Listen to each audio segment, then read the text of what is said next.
If you're an overthinker, you will know exactly how it goes.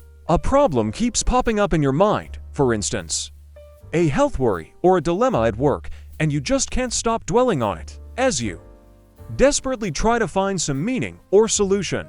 Round and round the thoughts go, but, unfortunately, the solutions rarely arrive. In my daily work as a metacognitive clinical psychologist, I encounter many people who, in trying to find answers or meaning, or in attempting to make the right decision, spend most of their waking hours scrutinizing their minds for solutions. Ironically, in this process of trying to figure out how to proceed in life, they come to a standstill. When we spend too much time analyzing our problems and dilemmas, we often end up more at a loss than we were to begin with. On top of that, persistent overthinking can result in a wide range of symptoms such as insomnia, trouble concentrating, and loss of energy, which, in turn, often leads to further worries regarding one's symptoms, thereby creating a vicious cycle of overthinking.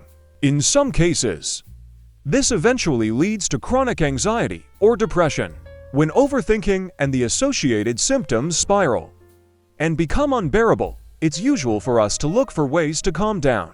Many common strategies sound reasonable or useful, but research shows that they can inadvertently cause more harm than good, and typically lead to even more overthinking. You might recognize some of them in your own behavior. Constantly looking out for threats. There's nothing wrong with this strategy if you feel in control, but it can quickly backfire. Take health concerns. If, as a way to calm your worries, you start to excessively scan yourself or the people you care about for signs of illness, this threat monitoring will lead only to a heightened sense of danger and more health-related worries. Another example is constantly keeping an eye out for whether people like you, trying to figure out what they think of you, which inadvertently results in you becoming more distant, non-participatory, and worried, and not being able to enjoy their company. Get to know your trigger thoughts and let them be. It is estimated that the human brain produces thousands of separate thoughts, associations, and memories every single day. Most of these thoughts are without significance. They come and go without us noticing. Some thoughts, however, attract our attention.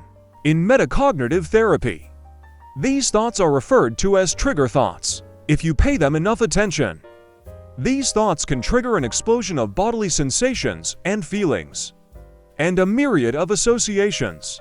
Some trigger thoughts can activate warmth and joy about an exciting upcoming project, meeting a friend, or a holiday you're looking forward to. These kinds of trigger thoughts are, of course, unproblematic. Other trigger thoughts, however, might activate a long series of further thoughts that can develop into worries or ruminations. Worries typically form around hypothetical scenarios and start with what if statements such as, what if I make the wrong decision? What if they won't like me? What if I get ill? And so on. Typical rumination, on the other hand, starts with thoughts about what, why, and how. What is wrong with me? Why am I feeling this way?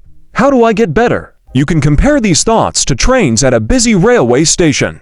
There are departures all the time to a wide array of different destinations.